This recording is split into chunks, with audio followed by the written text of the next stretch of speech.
Hello everyone. आज मैं Haruki Murakami की सबसे चर्चित और इमोशनल नॉवल नॉर्वेजियन वुड का इन डेप्थ रिव्यू करने वाला हूँ। अगर आप डीप, मेलनकोलिक और थॉट प्रोवोकिंग स्टोरीज पसंद करते हैं तो ये रिव्यू आपके लिए है। इस नॉवल में love, loss, loneliness, mental health और यूथ के स्ट्रगल्स को बहुत ब्यूटीफुली एक्सप्लोर किया गया है। ये सिर्फ एक रोमांटिक नॉवल नहीं बल्कि एक इंटेंस और डीपली इमोशनल जर्नी है जो आपको सोचने पर मजबूर कर देगी। तो आइए शुरू करते हैं बुक का रिव्यू। नॉर्वेजियन वुड पहली बार 1987 में पब्लिश हुई थी और इस नॉवल ने हारुकी मुराकामी को इंटरनेशनल फेम दिलाई। ये नॉवल जापान में इतनी पॉपुलर हुई कि मुराकामी को कुछ समय के लिए देश छोड़ना पड़ा क्योंकि वो इतने फेम से ओवरवेल्म्ड हो गए थे। नॉवल का टाइटल्स बीटल्स के song Norwegian wood this bird has phloem से इंस्पायर्ड है और पूरे नॉवल में म्यूजिक का एक स्ट्रॉन्ग इन्फ्लुएंस है। मुराकामी के कई नॉवेल्स में म्यूजिक एक इम्पॉर्टेंट रोल प्ले करता है और यहाँ भी बीटल्स का ये सॉन्ग एक मेटाफर की तरह यूज किया गया है। नोस्टैल्जिया, लव, लॉस्ट एंड को सिंबलाइज करने की पूरी कोशिश की गई है। कहानी का प्रोटोगोनिस्ट टोरू वांटाबे हैं जो टोक्यो में एक यूनिवर्सिटी के स्टूडेंट हैं। एक दिन जब वो प्लेन में बीटल्स का सॉन्ग नॉर्वेजियन वुड सुन रहे थे तो उसे अपने पास्ट की याद आई और उस पास्ट ने उनको ओवरवेल्म किया और वो पास्ट उनको घेर लिया। कहानी टोरू के पर्सपेक्टिव से चलती है जो अपनी यूथ के दिनों को याद करते हैं। वो समय जब और उसकी चाइल्डहुड फ्रेंड नाओको एक दूसरे के करीब आए, लेकिन नाओको की मेंटल हेल्थ बहुत फ्रेजाइल थी क्योंकि उसने अपने बॉयफ्रेंड और टोरू के बेस्ट फ्रेंड किजुकी को सुसाइड करते देखा था। नाओको और टोरू के बीच एक गहरा इमोशनल बॉन्ड था, लेकिन नाओको डिप्रेशन और ट्रॉमा से जूझ रही थी। वो एक मेंटल हेल्थ फैसिलिटी में चली जाती है जहां उसकी देखभाल रीको नाम के एक बुजुर्ग महिला करती है। टोरू अपनी लाइफ में आगे बढ़ने की कोशिश करता है और उसी दौरान उसकी मुलाकात मिडोरी से होती है, एक लाइवली, आउटस्पोकन और मॉडर्न लड़की जो उसके पर्सनालिटी के बिल्कुल अपोजिट है। उस कहानी टोरू के इंटरनल कॉन्फ्लिक्ट पर फोकस करती है। एक तरफ नाओको के साथ उसकी डीप इमोशनल कनेक्ट और दूसरी तरफ मिडोरी की वार्मथ और एनर्जी जो उसको एक नया पर्सपेक्टिव देती है। लेकिन क्या वह अपने पास के शैडो से बाहर आ पाएगा? किताब का थीम और सिंबलिज्म। मुराकामी कि इस नॉवल में कई डीप और कॉम्प्लेक्स थीम है जो ह्यूमन इमोशंस के एग्जिस्टेंस क्वेश्चंस को एक्सप्लोर करते हैं, जिसमें सबसे पहला है लव और लॉस।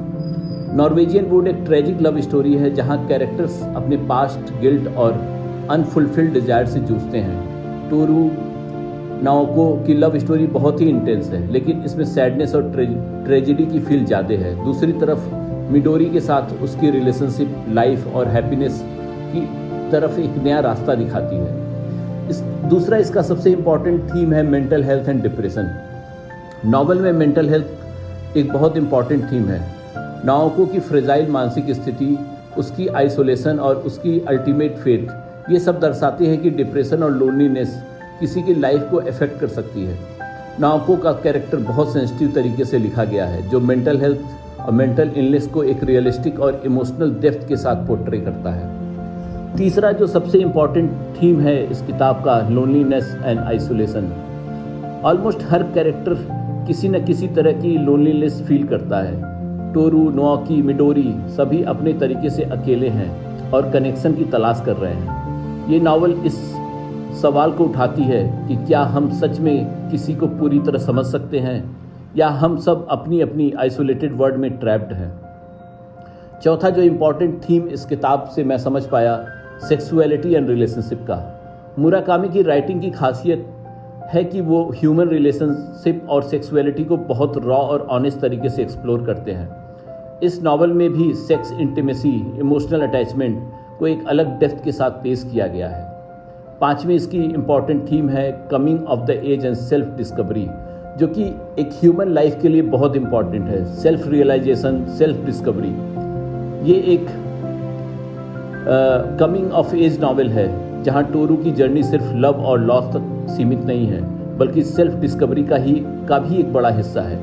टोरू अपने इमोशंस, डिज़ायर और आइडेंटिटी को समझने की कोशिश करता है और यही इसके लिए एक डीपली पर्सनल स्टोरी बनती है और वो इसको बखूबी समझा भी पाता है, क्योंकि एक तरफ तो सैडनेस है, एक तरफ इमोशनल बॉन्ड, लाइवलीनेस है, तो दोनों के बीच वो अपने आप को समझ पाता है और अपने आप को सेल्फ डिस्कवर कर जाता है। मुराकामी की राइटिंग स्टाइल बहुत ही यूनिक और पोएटिक है। उनकी लैंग्वेज सिंपल होती है लेकिन इमोशंस को इतने सटल और डीप तरीके से कन्वे करती है कि वो सीधा रीडर के दिल को छू जाती है। पूरी कहानी टोरू के पर्सपेक्टिव से है, जिससे रीडर उसकी इमोशंस और थॉट्स को बहुत डीपली फील कर सकते हैं। ड्रीम लाइक स्टोरी टेलिंग कह सकते हैं। नॉवल की जो थीम है बहुत ही मेलनकोलिक और नॉस्टैल्जिक है, जैसे किसी पुराने ड्रीम को याद करना, और पुरानी अतीत को याद करके ही हम अपने सुंदर भविष्य या प्रोस्पेक्टिव फ्यूचर को हम प्लान कर सकते हैं। मुराकामी के डिस्क्रिप्शंस इतने विविड हैं कि रीडर्स को ऐसा फील होता है कि जैसे वो खुद टोक्यो के उन स्ट्रीट्स पे घूम रहा हो या नाकाओ के साथ उस मेंटल हेल्थ के रिट्रीट में हो। इस किताब की स्ट्रेंथ की अगर हम बात करें तो ये डीपली इमोशनल स्टोरी टेलिंग जो सीधे दिल को छूती है, बहुत रिलेटेबल थीम है जिससे हम सब जूझते हैं, loneliness, love, mental health and self discovery.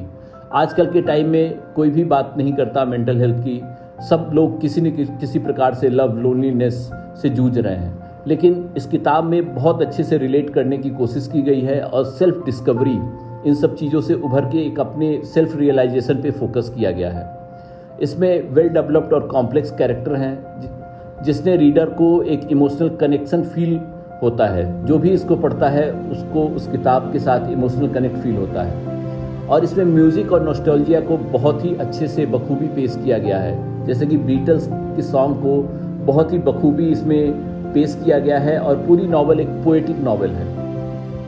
इस किताब की सबसे बड़ी जो वीकनेस है, अगर हम वीकनेस की बात करें तो नॉवल का जो पेस है बहुत स्लो है, तो कुछ रीडर्स को बोरिंग लग सकती है। लेकिन मैं फिर भी कहूँगा कि अगर हम लोनलीनेस, लव और मेंटल हेल्थ को एक्सप्लोर करते हैं, सेल्फ डिस्कवरी करते हैं, तो ये ठीक है कि ये नॉवल स्लो है, लेकिन चीज़ों को अंडरस्टैंड करने के लिए पेस हमेशा स्लो ही रहेगा, तो ही इन चीज़ों को, इन क्रिटिकल मुद्दों पे, क्रिटिकल जो इम्पोर्टेंट पॉइंट्स हैं लव, लोनलीनेस और मेंटल हेल्थ के, उसको हम समझ पाएंगे। और किताब में बहुत ही मेलनकोलिक और सैड टोन है। अगर आप लाइट हार्टेड स्टोरीज पसंद करते हैं तो ये नॉवल आपको थोड़ा हैवी लग सकता है। हैवी इसलिए लगेगा क्योंकि यहाँ पे कुछ रियलिटीज़ हैं इमोशनल कनेक्ट के, जिसको हम लव, लोनलीनेस से कनेक्ट करते हैं। कुछ रीडर इसको open ended and philosophical approach से परेशान हो सकते हैं, लेकिन ओपन एंडेड इसलिए है क्योंकि ये लाइव स्टोरी है और एक दूसरे की ये ट्रायंगल है जिसको हम राइटर ने बहुत बखूबी पेश करने की कोशिश की है। नॉर्वेजियन वुड सिर्फ एक नावल नहीं बल्कि एक डीपली इमोशनल एक्सपीरियंस है।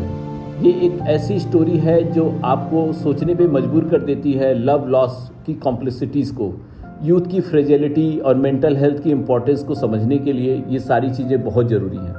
अगर आप डीप और मेलनकोलिक स्टोरीज पसंद करते हैं तो ये नावल डेफिनेटली आपके लिए है। लेकिन अगर आप लाइट और हैप्पी स्टोरीज पसंद करते हैं तो शायद नावल आपको थोड़ा हैवी लग सकता है और आप कहीं ना कहीं नावल से ऊब सकते हैं। तो दोस्तों, ये था मेरा in depth review Norwegian wood पे। अगर आपने ये नावल पढ़ी है तो अपने थॉट्स को आप कैसे कनेक्ट करते हैं? आपको टोरू का कैरेक्टर रिलेटेबल लगा या नहीं लगा? क्या आपको नाओको और मिडोरी के बीच का कॉन्ट्रास्ट इंटरेस्टिंग लगा या नहीं लगा? अगर आपको ये रिव्यू पसंद आया हो तो अपने ओपिनियन ज़रूर शेयर करें। Thanks a lot. और आगे मैं इसी तरह बुक रिव्यू करता रहूँगा और अपनी एक्सपीरियंसेस शेयर करता रहूँगा। Thanks a lot. Thank you.